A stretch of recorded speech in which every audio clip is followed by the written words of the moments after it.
Hello, আসসালামু আলাইকুম guys. আপনারা অবশ্যই কেমন আছেন? আমি ভালো আছি আলহামদুলিল্লাহ। নিশ্চয়ই আপনারাও ভালো আছেন। তাই আমার এই যে আজকে একটা বাইক ওয়াশের আমি ভিডিও ছাড়বো। তো অবশ্যই আপনারা লাইক কমেন্ট ছাড়বেন।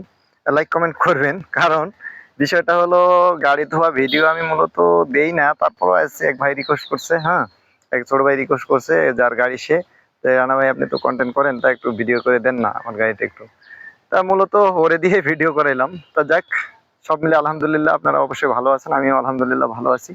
তো মূলত আমার দোকানটা হলো ভবানীপুর রেলগেট খড়পুকুর যাওয়া রোডের পাশে। তা আপনারা অবশ্যই একটু সাপোর্ট করবেন। কারণ একটু হলেও শেয়ার করে দিবেন। কারণ বাড়িতে আমরা আপনারা যারা বাইক ধোন এবং বাইক ওয়াশ করেন, অনেক সময় হাত কাটে ফেটে যায়। আর আমার এখানে হলো আমি মেশিন দিয়ে ওয়াশ করি। আমার এখানে কোনো হাতের কারবার নেই। তারপরেও হাত দিয়ে একটু ঘষা মাজা করা লাগে। তবে অত না। আপনারা যে বাড়িতে ঘন্টার পর ঘন্টা ধরে ধোন, আমার অনলি 20 মিনিটে আমি গাড়ি ধোয়া শেষ করি। তো মন মুগ্ধকর ধোয়া হয়। তার পাশাপাশি অন্যান্য কাজ যেমন টিউবলেসের চাকার কাজ এবং